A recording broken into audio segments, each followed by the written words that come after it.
The letter that found its way back. Chapter 6. Storms of Memory. The days that followed unfolded like a dream Emily wasn't sure she deserved. Paris became their stage once more, though this time the actors had lines written by years of absence.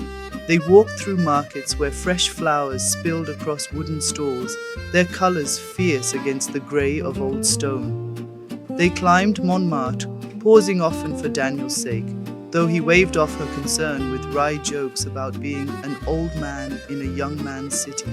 They lingered at cafes until closing, their voices weaving through the murmur of strangers and the clinking of glasses. For each memory they created now, a shadow of the past followed. When he reached for her hand across the table, she remembered the boy who had once scrawled his dreams into a notebook beneath the oak tree in her grandmother's garden. When she laughed at his stories, she saw flashes of the 16-year-old who made her believe love could conquer anything. And yet, he was not that boy anymore. She was not that girl. The realization lingered at the edges of her mind, silent but sharp. On the fifth day, clouds gathered. A heavy wind swept through the boulevards, rattling signs and tugging at coats. The sky bruised, and by evening, rain fell in relentless sheets. Emily waited for Daniel at a café near Place Dauphine, the letter and the worn Baudelaire book tucked into her bag as if they were talismans. She watched the storm outside blur the world into shifting watercolors. Her chest tightened with an unease she couldn't name. The door swung open, and Daniel entered, damp but smiling. He shook the rain from his hair, his cane tapping against the tiled floor.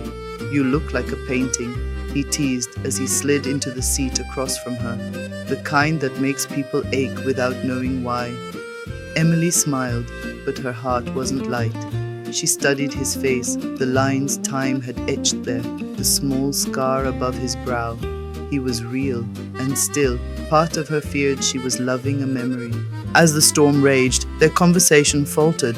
The air between them was charged, not with electricity, but with hesitation. "You're quiet tonight," Daniel said softly, stirring his coffee though he hadn't added sugar. Emily looked down at her hands. "I was thinking about us." His eyes searched hers, steady, patient. "And?" She hesitated, then exhaled. "I don't know if I love who you are now, or if I'm just in love with who you were." The words struck between them like lightning. Daniel didn't flinch. He set down his spoon, folded his hands, and nodded slowly. "I've asked myself the same thing." Her chest tightened. "You have?" "Of course," he said gently. "We've both built versions of each other in our heads for 10 years. Perfect versions, untouched by reality. But the truth is, Emily, I'm not the boy you lost. And you're not the girl who loved me back then. We've both changed. We've both been broken and rebuilt." Tears burned at the corners of her eyes. "Then what are we doing, Daniel?" "Pretending?" He leaned forward, his gaze fierce, alive. "No, we're choosing, every day, to see who we are now, to decide if this, what we have, is worth carrying into the future." Her throat ached with the force of holding back a sob. "And what if it isn't?" Daniel reached across the table, his fingers covering hers. His touch was firm, grounding. "Then we'll know. Don't you dare run from this before we find out." The storm outside cracked, thunder rolling like the echo of his words. They left the cafe together, umbrellas useless against the torrent of rain. The streets shone like mirrors, neon lights bleeding into the puddles. Emily's hair clung to her cheeks, her clothes heavy, but she barely noticed. At Pont Neuf, they stopped, the river below swollen and wild. Daniel turned to her, rain streaking his face. "I can't promise I won't hurt you again," he said, voice raw, carried away by the wind. "Not because I want to, but because life has a way of taking things from us. You know that better than anyone. But I can promise you this, I won't leave without fighting for you. Not again." Emily's breath caught. Her heart slammed against her ribs. The words, the storm, the city, it was too much, too fierce. "Daniel," she whispered. He stepped closer, his hand cupping her soaked cheek. "Tell me the truth, Emily. Do you want this? Do you want me? Not the boy I was, not the dream? Me?" The world blurred with rain, with tears, with fear. She closed her eyes, leaning into his touch. Yes, she breathed. God help me. Yes. Their lips met, urgent and trembling, rain washing over them as if the city itself wept in relief. It was not the kiss of youth, reckless and easy. It was the kiss of two souls who had been torn apart and stitched back together, scarred but still burning. The storm raged on, but neither pulled away. For the first time in 10 years, Emily felt whole, not because Daniel had returned, but because she had chosen him again, here, now, in the storm. Later, when the rain eased and the city fell into its hushed, glistening calm, they walked together in silence. Their clothes clung, their shoes squelched with each step, but it didn't matter. Emily thought of the letter waiting on her desk, of the girl who had clutched it in the attic and cried for what could never be. That girl was gone. The woman walking beside Daniel was no longer waiting for fate to decide her story. She was writing it herself, and this time she wasn't writing it alone. Chapter 7. The Weight of Secrets. Paris awoke golden the next morning. The storm washed away as if it had never existed. The air was fresh, tinged with the smell of wet stone and bread baking in corner boulangeries. The city felt reborn. Emily, however, felt a strange weight pressing against her chest. She should have been light, buoyant after the night before. She had kissed Daniel again, really kissed him, and for a few miraculous moments, nothing else had existed. But when she woke, her mind whispered the truth. Storms pass, and when they do, what remains must face the sunlight. Daniel had been hiding something. She could feel it in the pauses of his speech, in the way his eyes sometimes clouded when he thought she wasn't looking. His cane, his scars, those she understood.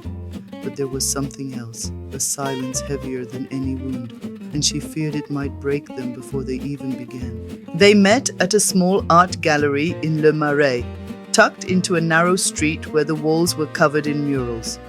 Emily had an exhibit opening later that month, and she wanted to show Daniel the space. He arrived dressed simply, his steps careful but steady, his gaze brightening when it landed on her. "This is yours?" he asked as they stepped inside, his voice reverent. Emily nodded, nervous. Canvases lined the walls, her landscapes of France, dreamlike portraits, sketches layered with watercolor. She felt vulnerable, as if she were bearing not just her art, but her soul. Daniel moved slowly from piece to piece, his fingertips hovering near the frames but never touching. He paused at a painting of a storm over the sea. "This one," he murmured. "It feels alive. Like the ocean is grieving and healing at once." Emily's throat tightened. "That's how I felt when I painted it, like I was both broken and mending." He turned to her, his eyes soft. "You've always been able to put feelings into color better than anyone I know." The warmth of his praise should have been enough, but she still felt it, that gnawing sense of distance, the weight of words unsaid. They left the gallery and wandered into the late afternoon. The city buzzed, cafes spilling over with laughter, musicians playing in squares, bicycles darting between cars. Paris was alive, breathing around them. Daniel led her to a quiet bench in Place des Vosges, the garden trimmed and orderly, fountains whispering in the center. They sat in the shade of trees. The world hushed for a moment. "Emily," he began, his tone heavier now, "there's something I need to tell you. Something I should have said the moment we met again." Her heart clenched. "Then tell me." He looked down at his hands, turning the cane across his knees. "When the accident happened, when I survived, I wanted to find you. I wanted nothing more than to see your face again. But," he faltered, swallowing hard. "But what?" "But your grandmother found me first." Emily's breath caught. "My grandmother?" Daniel nodded slowly. "She came to the hospital. She told me not to contact you, said you were fragile, that you needed to move on, that my return would only anchor you in the past." Emily stared at him, disbelief crashing through her. She told you not to come back to me?" "Yes," Daniel whispered. "And in my state, broken, half a man, I believed her. I thought maybe she was right.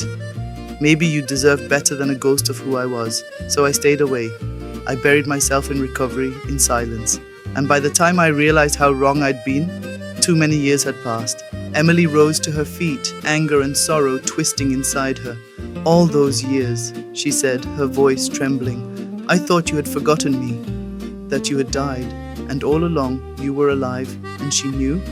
Daniel stood too, wincing as his leg protested, but his eyes were fixed on hers. "I should have fought harder." "I know that. I let fear and pain silence me, and I lost you because of it." Emily turned away, staring at the fountain where water spilled endlessly over stone. The betrayal burned. She remembered her grandmother's gentle hands, her quiet reassurances. Had it all been a lie? "She took my choice away," Emily whispered. "She decided for me what I could or couldn't bear. And you let her." Daniel flinched as if struck. "I know. And I regret it every day. But I'm here now, Emily. Not because fate dropped me on this street, but because I chose to be. I chose to find you again." Tears blurred her vision. "Do you know what it's like to mourn someone who's still alive? To wake every morning with that ache? You let me live in that grief." "I know," he said, his voice breaking. "And if I could undo it, I would. But I can't change the past. I can only ask, can you forgive me enough to give us a chance at a future?" The silence between them stretched, filled only by the fountain's gentle murmur. Emily sank back onto the bench, her head in her hands. She wanted to scream, to cry, to cling to him all at once. The love was there, fierce and undeniable.